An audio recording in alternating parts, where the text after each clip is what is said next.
네, 여러분 안녕하십니까. 3월 14일 금요일 아침 매일 성경 묵상 함께 나누겠습니다. 오늘은 11장 중간 부분인데요. 27절에서 36절까지 말씀을 함께 살펴보겠습니다. 제가 앞부분을 읽습니다. 이 말씀을 하실 때 무리 중에 한 여자가 음성을 높여 이르되 당신을 뵌 태와 당신을 먹인 저지 복이 있나이다 하니 예수께서 이르시되 오히려 하나님의 말씀을 듣고 지키는 자가 복이 있느니라 하시니라.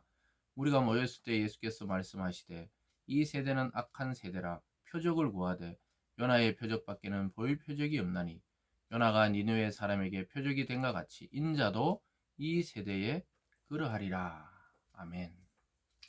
오늘 본문의 내용을 중심으로 표적보다 말씀을 따르라, 표적보다 말씀을 따르라 라는 제목으로 하나님의 말씀을 함께 나누겠습니다.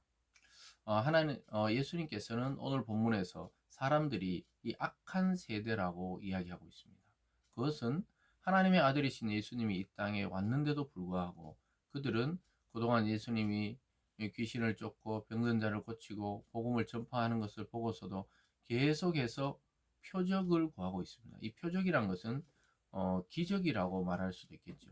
아주 신기한 능력과 기적과 이적과 이런 것들을 자꾸 예수님께 요구하고 보이라고 이야기했을 때 오늘 예수님께서 이 악한 세대라 이렇게 하면서 악한 세대에게 보일 것은 요나의 표적밖에 없다 이렇게 말합니다.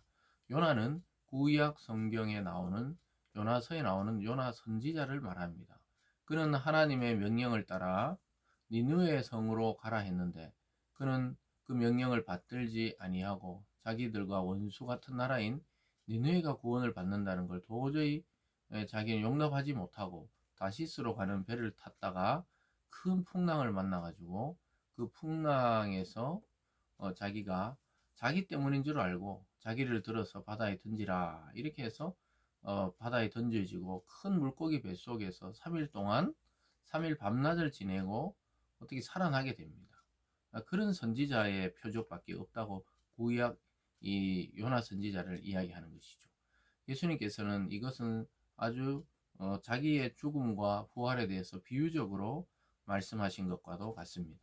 3일 밤낮을 요나가 큰 물고기 뱃속에 있었듯이 예수님께서 무덤 속에 3일 밤낮을 계시고 또 3일 만에 살아나실 것에 대해서 오늘 비유적으로 이야기하면서 그 표적밖에 없다는 거예요.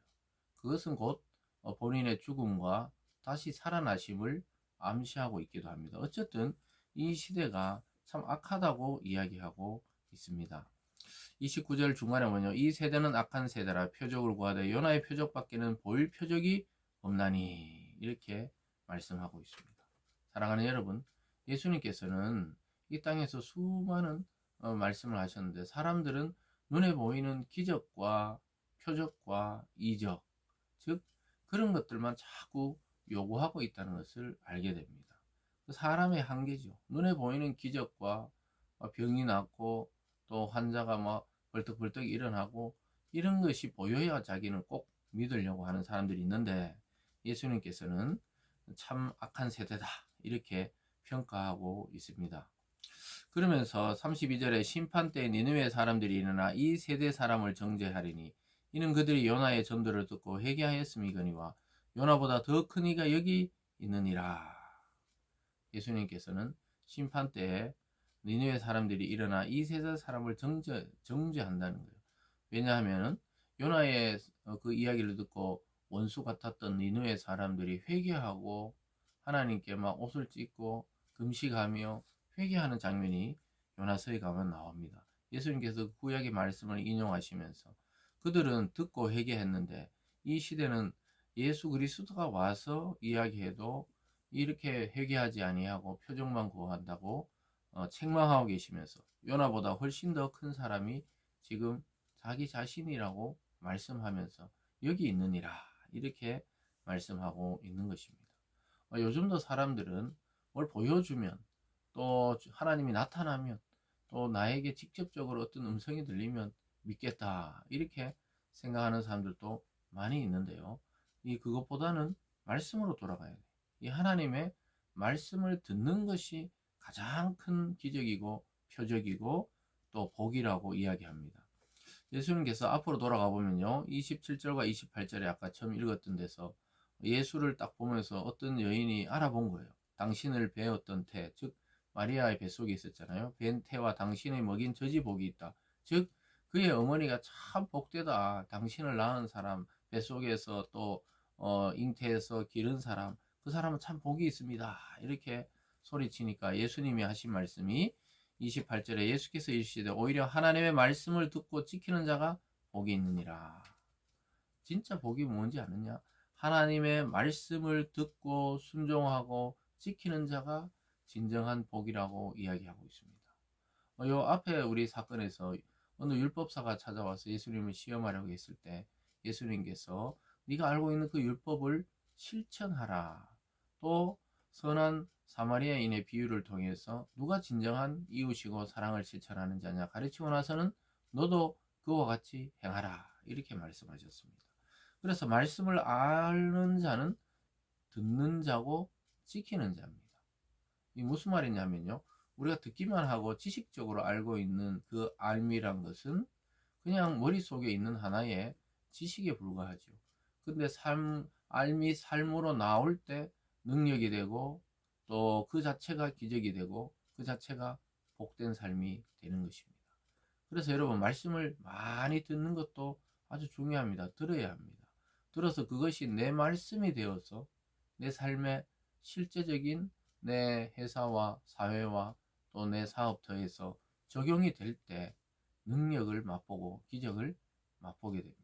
이게 무슨 맛인지를 정말 맛을 봐야 아는 것처럼 이 말씀의 그 맛을 알아야 제가 지금 이 하는 말이 무엇인지를 깨달을 것입니다. 어쨌든 그러면서 이어지는 것이 아까 앞에서 설명했던 악한 세대는 말씀을 따르고 순종하지는 않고 그냥 예수님이 행하시는 마술사처럼 그냥 기적이나 요구하고 있으니까 참 안타깝다고 책망하고 계시면서 마지막에 보면 예수님은 몸에 등불인 눈에 대해서 비유적으로 설명하고 있습니다.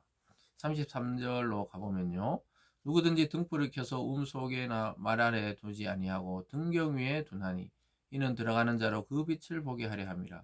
내 몸의 등불은 눈이라. 내 눈이 성하면 온몸이 밝을 것이요 만일 나쁘면 내 몸도 어두우리라.